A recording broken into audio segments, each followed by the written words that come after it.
कृष्ण कहते हैं कि जो घड़ा आधा भरा होता है वह ज्यादा बचता है, जो पूरा भरा होता है वह मौन रहता है। मौन मुख से नहीं मन से होना जरूरी है। सही जगह और सही वजह पर बोलना चाहिए, वरना चुप रहना ही बेहतर। ऐसा नहीं है कि बुद्धिमान व्यक्ति बोलना नहीं जानते, वह चुप रहते हैं क्योंकि वह जानते हैं कि उन्हें कहाँ बोलना है। जब कुछ कहने को हो तभी कहिए, अगर कुछ कहना चाहते हो तब मत कहिए। वहाँ पर शांत रहना ही समझदारी है, जहाँ पर खुद को समझदार समझ रहे हो। बेतुकी बातों का सबसे बेहतर जवाब न देना है। मौन जरूरी नहीं है, अपितु जरूरत है। सवाल का जवाब शांति से मिलता है, बहस करने से जवाब हो जाता है। अपने कार्य को मौन रहकर भी करते रहें, क्योंकि खिलाड़ी खेल पर ध्यान देते हैं, बाहर बैठे दर्शकों के टिप्पणियों पर नहीं।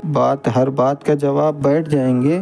का जवाब करना बैठ जाएंगे तो कभी लाजवाब नहीं बन पाएंगे। ईश्वर भी हमें अत्यधिक सुनने की सलाह देते हैं, इसी कारण उन्होंने हमें एक मुख और दो कान दे रहे हैं। शांत रहकर भी सबकी नजरों में बेवकूफ दिखना भी जरूरी है। अगर बहस करने वालों में एक व्यक्ति शांत रहे तो बहस कभी नहीं हो सकती। बोलते समय शब्दों से ज्यादा समझदारी से काम लेना चाहिए, इससे आपका वक्त उल्लेखनीय हो जाएगा। अपने शब्दों के चयन को लेकर और हमेशा चौकन्ना रहें, क्योंकि आपको बोलने का अधिकार है, परंतु इसका अर्थ ये नहीं कि हम कुछ भी बोल दें। अधूरे ज्ञान से भरा मस्तिष्क मुख से अधिक संत कहने पर मजबूर करता है, परंतु अधिक ज्ञान से भरा मस्तिष्क मुख से अपने दिमाग को ज्यादा चलाने की आदत को शुरू कीजिए। एक शांत व्यक्ति को सुनने की अच्छा वह व्यक्ति भी रखता है जो सबसे अधिक बोलता है। मौन एक व्यक्ति का सच्चा मित्र है, जो उसके हर अवांछित मुसीबतों में उसकी रक्षा करता है। जीवन के भाग दौड़ के दौरान जब आपको लगने लगे कि मैं कहीं खो गया हूँ, उस वक्त कुछ देर शांति से बैठ जाने से आप फिर से सही रास्ते की ओर चलना शुरू कर सकते हैं। एक शांत शत्रु 100 बोलने वाले शत्रुओं से ज्यादा घातक है, क्योंकि उसके बारे में कोई कुछ नहीं जानता। आपके कह देने से कुछ नहीं बदलेगा। ये सोचकर अगर आप अपनी आवाज नहीं उठाते हैं तो आपको सबसे पहले खुद को बदलने की जरूरत है। गलत को गलत कह देने में कोई गलत बात नहीं है। अत्याचार के खिलाफ चुप रहना सबसे बड़ा अत्याचार है। समाज वहाँ बोलता है जहाँ चुप रहना चाहिए, और वहाँ चुप रहता है जहाँ बोलने की आवश्यकता है। दूसरों पर करने वाले अत्याचारों को चुपचाप देखने वाले, याद रखना वक्त सबका आता है। रईस गलती भी करते हैं तो कोई कुछ नहीं कहता है, और गरीब कुछ सही भी कर दे तो सबको गलत लग जाता है। अत्याचार उसी पर ज्यादा होता है जो छोटों को छिपाए फिरते हैं। अत्याचारों को शांति से बैठकर देखने से अच्छा है उनके खिलाफ आवाज उठाई जाए। ज्यादा बोलना कमजोरी है, परंतु निडर होकर सत्य बोलना एक दिव्य शक्ति है। मुझे अकेले रहना पसंद है, अकेलापन नहीं। सुकून से बैठकर दौड़ भाग के दिन याद करना मुस्कुराहट भी देता है और शांति भी। अगर लग रहा है सब कुछ खत्म हो गया तो नई शुरुआत करो। अभी जिंदगी बाकी है। आज आप जिस शांति के तलाश में हैं, कल शांति से